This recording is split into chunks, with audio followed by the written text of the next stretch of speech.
reporter has ever been inside an F-15 during a combat mission in a war zone.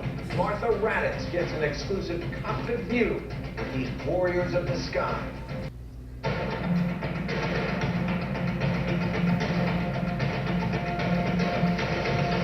The hard work of American fighter pilots has long stoked the fascination of civilians, and for good reason. It's a job that requires split-second decision-making, pinpoint accuracy, nerves of steel, courage. These jets play a vital role to our military missions, and tonight you're going to get an exclusive look at why. Our senior foreign affairs correspondent, Martha Raddatz, flew a combat mission in Afghanistan. We are? Okay, go!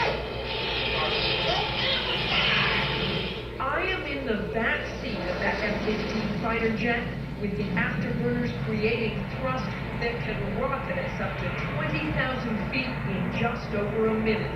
It is a deadly serious combat mission, but it's hard not to be exhilarated by the power of that aircraft. We are upside down over the mountains. Despite the small cockpit, there is no sensation of being confined, since you can see in every direction. It took months of preparation to be allowed on this close air support mission, but flying upside down was the thrilling part of it. The much riskier aspect was yet to come in this mission, which began hours before back at the airfield. Expected not to be nearly as hilly or mountainous as where we've been going. I am allowed in this classified briefing after submitting to a background check, which gave me temporary secret clearance.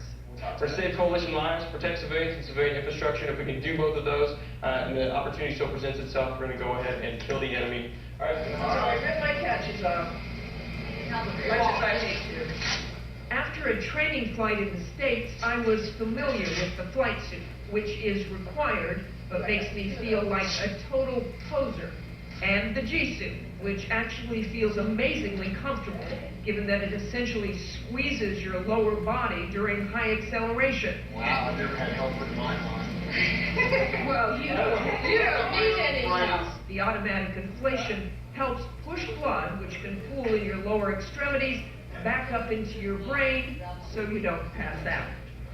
Our mission is to provide air support and overwatch for 600 French troops on patrol in enemy territory. Pilot Joe Beisner has flown these kinds of missions many times. One of the things I noticed in the briefs was stressing again and again, look out for collateral damage estimates. Absolutely. Look out for civilian casualties. Our primary issues that we discuss with the ground commander are how did we establish the positive identification of the target, and then we ask if there's any potential for collateral damage. But in this war, making sure you kill the enemy and no one else can take far more discipline, and yes, even courage, as we would soon find out. So the search came up to a building, took some weapons out of the building, and have moved away from it now. So right now we're basically just tracking these people. We monitored this for over an hour, watching what is called the target pod, a real-time picture capable of extreme close-ups. In addition to those images, we placed 3 small HD cameras in the jet, one on the pilot, one on me, one facing outside, and a handheld camera that I operate, here, aiming at the nearly 5,000 pounds of bombs attached to the F-15 above us. We carry the same amount of ordnance. We also gave one of the weapons officers in another jet a camera.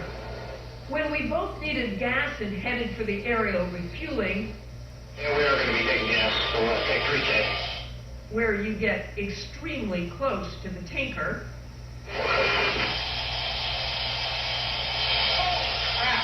our lead jet got close enough to see me wave, and see me then point the camera up to the boom operator in the tanker, holding the boom connected to our jet. But once we were refueled, the mission took an urgent turn. The French air controller, who is on the ground with the French troops, says they have come under fire.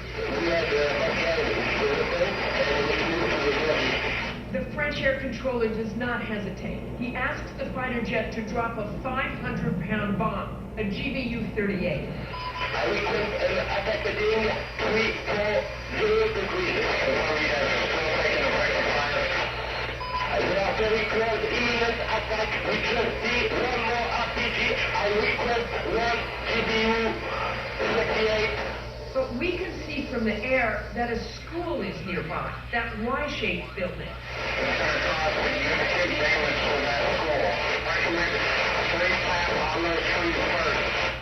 Strafing is an extremely low-level attack using the jet's powerful 20-millimeter machine gun. We had done a practice run a few days before, a steep dive to a hillside, and just before it seems like you're going to crash into the ground, a sharp bank up that creates such strong G-forces you feel dizzy. But the pilots will often use strafing instead of bombing because it is much less likely that schools, homes, livestock, and especially innocent civilians will be hit. So on this mission, the French give the Learjet the go-ahead to strafe. We see the aircraft power toward the tree line and spray it with bullets. An eruption of dust can be seen on the screen. The French ground controller is not satisfied. I request a re-attack for 1 GBU. Negative, that is too close to that building. School to the south is too close for a GBU. The crews of the fighter jets seem frustrated by the continuing request for a bomb. They sure are antsy to drop some bombs on the friendlies. You're not kidding me. It just went up really fast. But the fighter jets coordinate with the French for a second strafing run. Confirmed the houses are still in that tree line on the east side of the school. The people, they are still in the tree line. Follow the bulletin on the tree strike where you want them on that tree line. Again, 20-millimeter bullets pound into the tree line. The jet is armed with more than 500 rounds. The enemy fire stops. The French controller requests our jets continue to scan for possible squirters, insurgents who may have managed to escape. The patrol continues until relief jets take over. We return to where we started, Bagram Airfield, with an inverted and rapid combat descent to avoid ground fire. A reminder, as if one was necessary after this day, that this is indeed a war zone. For Nightline, I'm Martha Raddatz in Bagram, Afghanistan. Courage, skill, and good judgment in the air there. And a note about civilian casualties from the air. According to the military, there were a total of 60 in 2009, and through the middle of this month, there have been just 9 civilian casualties from the air this year. Our thanks to Martha Raddatz for that daring report.